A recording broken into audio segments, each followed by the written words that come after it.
रहीम। आज जी हम सवाल कर रहे हैं problem 3-1 mad user 9th addition.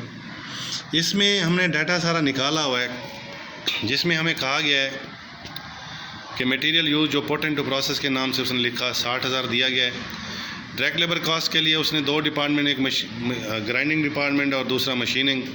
Grinding department के 8,000 घंटे दिए, उसका रेट लेबर का 5.60 दिया।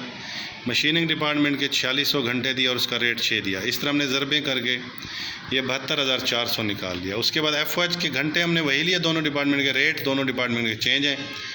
ये हमने 6 और 8 ये रेट दिया गया, ज़रब किया तो ये निकला है। पहली रिक्वायरमेंट हमारी थी total cast of work put into process, यानी कि आपने निकालना था मटीरियल अपना टोटल मैन्युफैक्चरिंग कॉस्ट। उसका फार्मूला वही है, material use, direct labour cost और FOH तीनों को हमने जमा किया तो ये 2,17,200 निकला है। फिर हमसे कास्ट ऑफ गुड्स मैन्युफैक्चर पूछा गया, उसका फार्मूला है total manufacturing cost opening work in process जमा एंडिंग नफ़ी, तो ये हमने 2,14,600 इस तरीके से निकाल दिया है।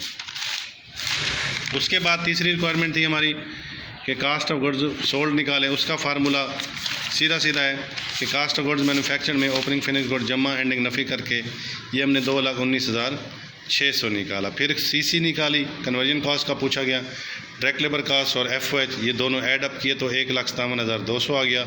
और इसी तरह कास्ट ऑफ मटेरियल परचेज हमसे पूछा गया, उसका फार्मूला होता है डायरेक्ट मटेरियल कॉस्ट यानी कि मटेरियल यूज़ एंडिंग मटेरियल जमा ओपनिंग नफ़ी करके ये हमने $58,000 निकाल लिया है। शुक्रिया।